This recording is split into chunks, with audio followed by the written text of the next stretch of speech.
एबे मो कहानी आरंभ करुछि कि मु केमिति सेक्स करिथिली। मु जहा विषय एई स्टोरीटी लेखुछि तार ना सुजाता, तार गोल मुहम, तार बयस 14 वर्ष। से बहुत गोरा जेमिति स्वर्गर अप्सरी परी ता चेहरा, तार बॉडी साइज 32, 28, 32 तार फिगर देखि समस्ते पागल भली चाही रुहंती। से गाँरे चलीगले गांडी उपरे नजर समस्तंकर। तार दूध आउ गांडी देखिले टोका कण बुढ़ा मानक मध्य बांड लुहा भली टाण होइजाए। सुजाता मो अपा झियो भौणी लागिब। सुजातार सेतेबेले 9टी एच क्लास। खरा छुट्टी होइथिबारु से आम घरे आसी रहिथाए। मु सेतेबेले हॉस्टेल रे रही 2 लास्ट इयर रे पढ़ुथिली। मोर मध्य खरा छुट्टी पड़िला। मु मध्य घरकू जिबा पई बाहरिली। घरकू पहुंचिला बेलकू 3:30 PM। घरे देखिली केही नाहंती। आम पाख घर खुड़ीଙ୍କୁ पचारिबारु से कहिले बिल को सबु जाइछंती। मते बहुत बोरी लागुथिला। बाथरूम को गली फ्रेश होई आसिली। मो रूम खोला देखि भीतर को गली, देखिली सुजाता फैन चलाई सोईछि। ताको बोका भली चाही रहिली।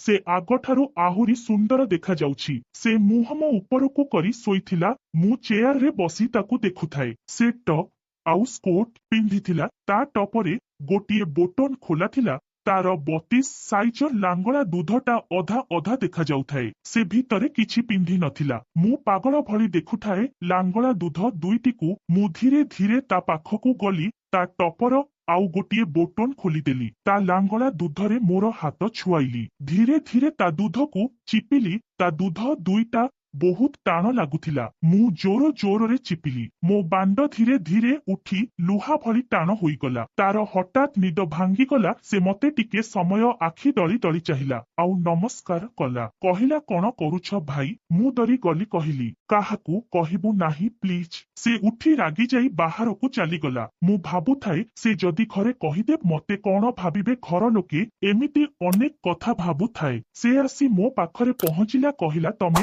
एते अभद्र बोली मु जानि नथिली। मु कहिली मु कोन करिबि जे तते देखि निजकू कंट्रोल करि पारिलिनी। मु तते बहुत भल पाए सुजाता। से टिके समय चुप रहिला। तापरे हसी देई कहिला तमे केतेबेले आसिल भाई। मु कहिली 3टारू आसी तते देखुथिली। से लाजी गला आउ कहिला तमे भारी दुष्ट भाई। मु कहिली मु कोन आगरू एते दुष्ट थिली कि तते देखिला परठारू पागल होई जाईछि। चोरा पीर्तिर गिहन बापा बोउर फटा गिहा। मु ता पाखकू जाई ता बेक आउ मुंडकू धरी ता गाल रे गोटे गाढ़ चुम्मा देली। से स करी कोळेई कहिला किए आसीब जदि कण हेब छाड़ मते। सेतिकी बेले आम घर लोके पहुंची गले। आउ सुजाता को डाकिले। से चलीगला। किछि समय परे मु भी बाहरकू गली। आउ मो बापा माँ आउ आई बुढ़ी को प्रणाम कली। बापा मोते पचारिले केतेबेले आसिलु। मु कहिली एई 5 मिनिट हेब आसिछि। तापरे मु बाइक नेई बुलिबाकू गली। मो मन किंतु सुजाता पाखरे थिला। आम बस स्टैंड रे पहुंची देखिली सेठारे आम सांग माने सबु अछंती। तांको सहित गप आउ बुला बुली करू करू राति 9टा। मु घरकू आसिली। समस्ते मिल खाइलु। खाई सारिबा परे सोइबा पई समस्ते आम छात उपरकू गले। कारण रूमरे बहुत गरम लागुथाए। मु 30 मिनिट परे छात उपरकू गली। सुजाता एपट साइड रे सोईथिला। मु ता पाखकू जाई सोइली। मते निद लागु नथिला। चुप होई भाबुथिली केमिति गेहिबी सुजाताकू। एमिति अनेक कथा भाबुथाए। टाइम सेतेबेले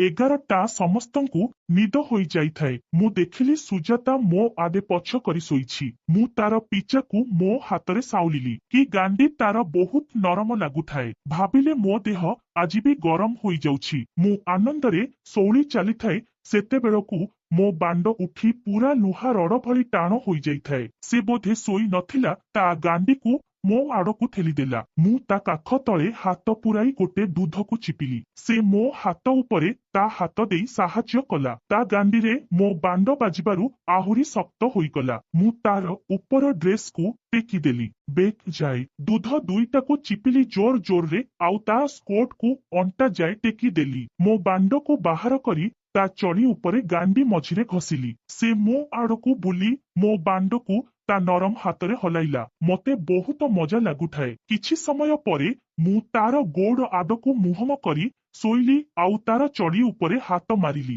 ଚଡିଟା ଲାଳରେ ଓଦା ହୋଇଯାଇଥାଏ। ମୋ ବାଣ୍ଡକୁ ନେଇ ତା ଓଠ ପାଖରେ ସଟେଇ ଦେଲି। ସେ ମୋ ବାଣ୍ଡକୁ ଠେଲିଦେଲା ତା ହାତରେ। ମୁଁ ପୁଣି ମୋ ବାଣ୍ଡକୁ ଧରି ତା ଓଠରେ ଜୋରରେ ଘଷିଲି। ସେ ମୋ ବାଣ୍ଡକୁ କିସ୍ ଦେଇ ପାଟିରେ ପୁରାଇ ଚୁଚୁମିଲା। ସ ସ ସ ଓହି କି ଆନନ୍ଦ ଲାଗୁଥାଏ ମତେ। ମୁଁ ତାର ଚଡିକୁ ଖୋଲିଦେଲି। ତାବିଆ ମଝିରେ ମୋର ଗୋଟିଏ ଆଙ୍ଗୁଠିରେ ସଲ ସଲ କଲି। ମୋ ଆଙ୍ଗୁଠିରେ ତା ସେଣ୍ଟିକୁ ବାର ବାର ପିଟିଲି। ସେତେବେଳକୁ ତା ବିଆ ବହୁତ ଗରମ ହେଇଗଲା। ସେ ମୋ ବାଣ୍ଡକୁ ପେପ୍ସି ମଲେଇ ଭଳି ଆହୁରି ଜୋର ଜୋରରେ ଚୁଚୁମି ଚାଲିଲା। ମୋ ମୁହଁକୁ ନେଇ ତା ବିଆ ଉପରେ ରଖି ଶୁଙ୍ଘିଲି। କି ଅଦ୍ଭୁତ ସ୍ମେଲ ବାହାରୁଥାଏ।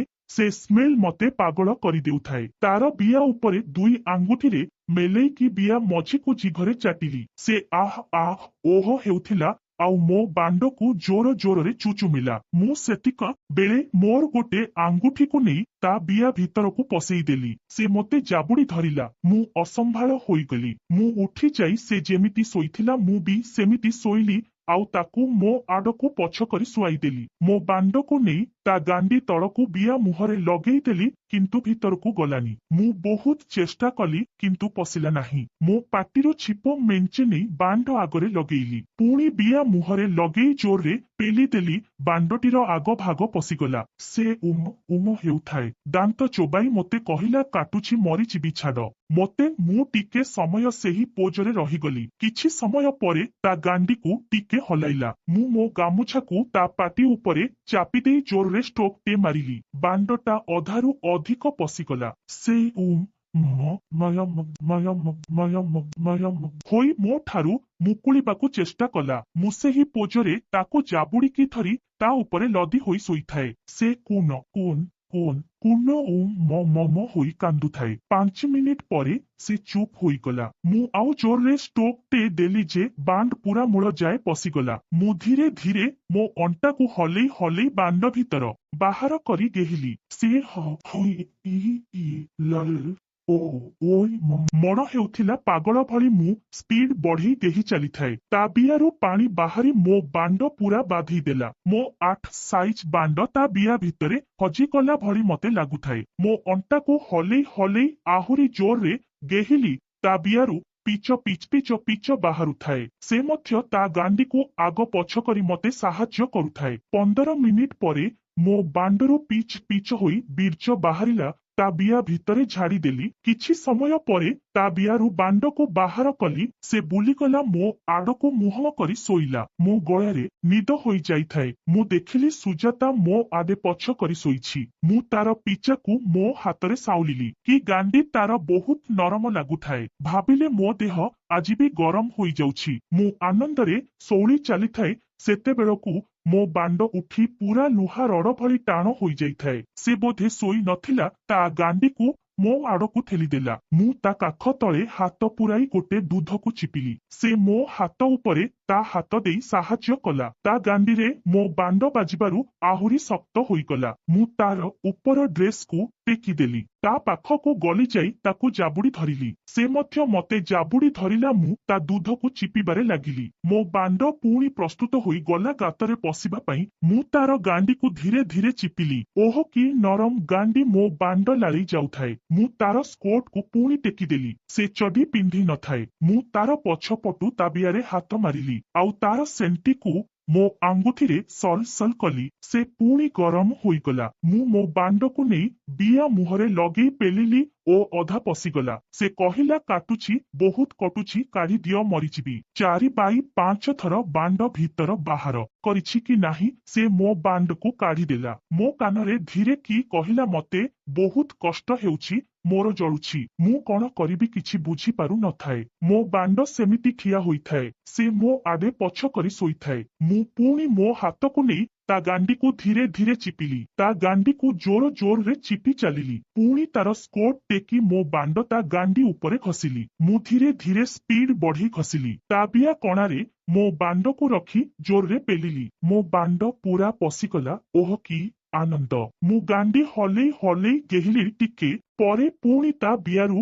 ମୋ ବାଣ୍ଡ ପିଚିକି ବାହାରିଗଲା। ମୁଁ ବହୁତ ଜୋସରେ ଥାଏ। ମୁଁ ମୋ ବାଣ୍ଡ ଆଗରେ ମେଞ୍ଚେ ଚିପା ଦେଇ ତା ଗାଣ୍ଡି କଣା ଉପରେ ରଖି ଜୋରରେ ପେଲିଲି, କିନ୍ତୁ ପଶିଲା ନାହିଁ। ପୁଣି ମୁଁ ତା ସେଣ୍ଟିକୁ ଆଙ୍ଗୁଠିରେ ସଲ୍ ସଲ୍ କରି ଆଉ ଗୋଟେ ଝଟକା ମାରିଲି। ମୋ ବାଣ୍ଡ ଆଗଭାଗ ପଶିଗଲା ତା ଗାଣ୍ଡି କଣା ଭିତରେ। ସେ ଓହ ମା କାଟୁଛି, ମରିଯିବି, ଛାଡ଼ିଦିଅ କହୁଥିଲା। ମୁଁ ଅଟକି ଯାଇ ପୁଣି ଗୋଟେ ଜୋରଦାର ଷ୍ଟକ୍ ମାରିଲି। ମୋ ବାଣ୍ଡ ମୂଳ ଯାଏ ପଶିଗଲା। ସେ ମୋଠାରୁ ଖସିବା ଚେଷ୍ଟା କରୁଥିଲା। ମୁଁ ଅଟକି ଯାଇ ତାକୁ ଜାବୁଡ଼ି ଧରିଲି। ତା ଗାଣ୍ଡି ଭିତରେ ବାଣ୍ଡ ସେମିତି ଥାଏ। କିଛି ସମୟ ପରେ ସେ ପୁଣି ତା ଗାଣ୍ଡିକୁ ଧୀରେ ଧୀରେ ହଲାଇଲା। ମୁଁ ପୁଣି ମତୁଆଲା ହୋଇ ପେଲିଲି। ଓହୁ କି ଗରମ ତା ଗାଣ୍ଡି ଭିତରଟା। ଓହ, ବିଆରେ ଗେହିବା ଅପେକ୍ଷା ଗାଣ୍ଡିରେ ଗେହିବା ମଜା ବହୁତ ଲାଗୁଛି। ମୁଁ ଜୋର ଜୋରରେ ଷ୍ଟକ୍ ମାରି ଗେହି ଚାଲିଲି, ଆଉ ମଝିରେ ମଝିରେ ତା ବିଆ କଣାରେ ଆଙ୍ଗୁଠି ପଶେଇ ଦେଉଥାଏ। ତା ବିଆରୁ ପାଣି ବାହାରି ଲାଳେଇ ଗଲା। ମୁଁ ଆଙ୍ଗୁଠିରେ ବିଆକୁ ଘଷୁଥାଏ